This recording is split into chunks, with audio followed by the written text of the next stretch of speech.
Yanga walikuwa na kampeni yao moja ambayo inafahamika kwa jina la hatucheze. Mara baada ya mchezo wa dabi wa tarehe 8 kupeperuka, hivyo Yanga wakasema kwamba wachezi na wakapeleka moja kwa moja kesi katika mahakama ya usuluhishi wa mpira miguu kasi ili waweze kupata pointi zao 3. Hivyo basi leo majibu yametoka kuhusiana na kaso umeamua nini. Utafahamu ndani ya video hii. Cha kufanya ni kubonyeza alama ya kusubscribe ili uwe mtu wa kwanza kupata video mbalimbali kutoka hapa Bongo Super Media.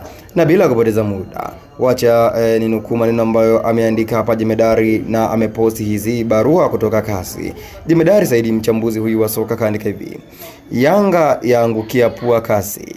Dabi ipo pale pale na haina kipengele. Kipengele uje nacho wewe tajiri. Klabu ya Yanga Dar es Salaam imeshindwa kwenye kesi yake ya awali iliyoifungua kwenye mahakama ya usuluhishi wa michezo kasi. Yanga katika kesi ya msingi aliyoifungua dhidi ya TFF, bodi ya ligi na Simba, Yanga aliomba kupewa alama 3 na mabao 3, lakini pia ikaiomba kasi pia kuzuia tarehe ya dabi isipangwe mpaka kesi ya msingi itakaposikilizwa, yani ile ya kudai alama 3 na mabao 3 kwa walichosema Simba waligomea mchezo wa tarehe 8 Machi mwaka 2025. Walalamikiwa Simba Sports Club, TFF pamoja na bodi ya ligi kwenye utetezi wao waliipinga Yanga kwa kufungua kesi kasi na kuzivuka mamlaka za TFF za kisheria.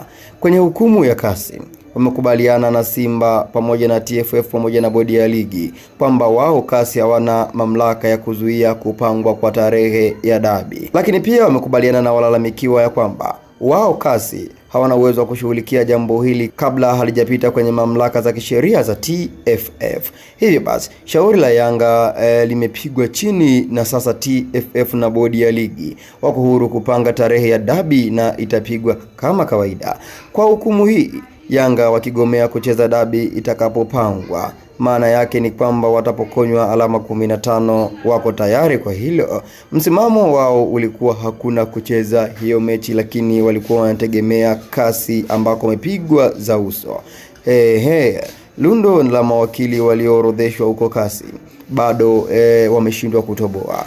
Dabi haina kipengele. Kipengele uje nacho wewe. Mwisho kunukuu. Kwa maana Yanga kule kasi wamepigwa za uso. Kasi hawezi kuzuia TFF sipange tarehe ama bodi ya ligi sipange tarehe ya dabi. Lakini pia shauri lao limeshindikana kusikilizwa kwa sababu hawajapitia TFF.